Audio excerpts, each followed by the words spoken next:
చాలా మంది కూడా సాఫ్ట్వేర్ సైడ్ చాలా ఇంట్రెస్ట్ చూపిస్తున్నారు.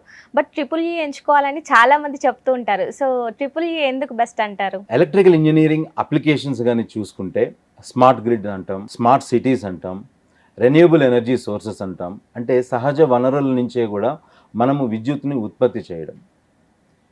మనం ఏ టెక్నాలజీ తీసుకున్నా కూడా ఎలక్ట్రికల్ ఎనర్జీని ప్రొడ్యూస్ చేయాలి అంటే ఫండమెంటల్ ఆస్పెక్ట్ చూడాల్సింది ఏంటి అంటే వాతావరణ కాలుష్యం జరగకుండా మనం కానీ ఎలక్ట్రికల్ ఎనర్జీని కానీ జనరేట్ చేసుకోగలిగితే ఆ technology is the best technology ఇప్పుడున్న ప్రజెంట్ సినారియోలో.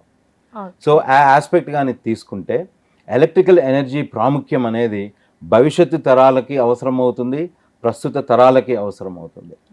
మీరు అడిగిన ప్రశ్నకి సాఫ్ట్వేర్ బాగుంటుందా, ఎలక్ట్రికల్ ఎనర్జీ బాగుంటుందా అని అంటే, ఎలక్ట్రికల్ డిపార్ట్మెంట్ బాగుంటుందా అని అంటే, సాఫ్ట్వేర్ అనేది ఓన్లీ కోడింగ్ మాత్రమే. ఈ కోడింగ్ని ఉపయోగించుకోవాలి అంటే మనకు ఒక హార్డ్వేర్ కావాలి. ఈ హార్డ్వేర్ని తయారు చేసేది మాత్రము ఎలక్ట్రికల్ ఇంజనీర్.